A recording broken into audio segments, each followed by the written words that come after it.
এটা কি করছো? আজ থেকে আমরা দুজন এরকম ভাবেই শোবো। এরকম মাঝখানে বালিশ রেখে? হ্যাঁ। কেন? কেননা আমি মানত করেছি, আর মানত করলে শরীরকে পবিত্র রাখতে হয়। আমি আবার কখন তোমার গায়ে রাতের বেলা কাদা ছুটতে শুরু করলাম? শুধু কাদা ছুঁড়লে শরীর অপবিত্র হয়ে যায় না, কোনো পুরুষ গায়ে হাত দিলেও শরীর অপবিত্র হয়ে যায়। আমি কোনো পুরুষ? আরে ছুতে দেয় না। চেয়েছো কি তুমি? মানত বলা যায় না। তো চলবে কতদিন এসব? যতদিন না পূরণ হয়ে যায়। তো পূরণ কবে হবে? একদিনও লাগতে পারে, এক সপ্তাহ লাগতে পারে, আবার 1 বছরও লাগতে পারে। পাগল টাগল আছো নাকি? এসব মানত মানত এসব সরো, আমাকে জিজ্ঞাসা করেছিলে? মানত শুরু হয়ে গেছে। তো মানে কিছুই ছোঁয়া এলাও নেই। তো এরকম করলে তো বোরিং হয়ে যাব আমি। তোমার টাইম পাস করার জন্য আমার কাছে অত সময় নেই। চুপচাপ ওইদিকে মুখ করে শুয়ে পড়। আরে বাবা, তো মানতটা কি?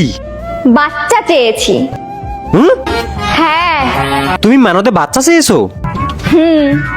তাহলে তো এরকম ভাবে তোমার মানত কখনো পূরণই হবে না। কেন হবে না? খাটের মাঝখানেই তো বালিশ রেখে দিয়েছো, কি করে তোমার মানত পূরণ হবে? তো মানত করলে পবিত্র থাকতে হয়। আরে বাচ্চা অপবিত্র হলে তারপর জন্ম নেয়। একটা মারবো না? আরে আমার দাদা বৌদি খুব চিন্তিত আছে, ওদের বাচ্চা হচ্ছে না, তাই আমি মানতে আছি। পাগল লোক একটা।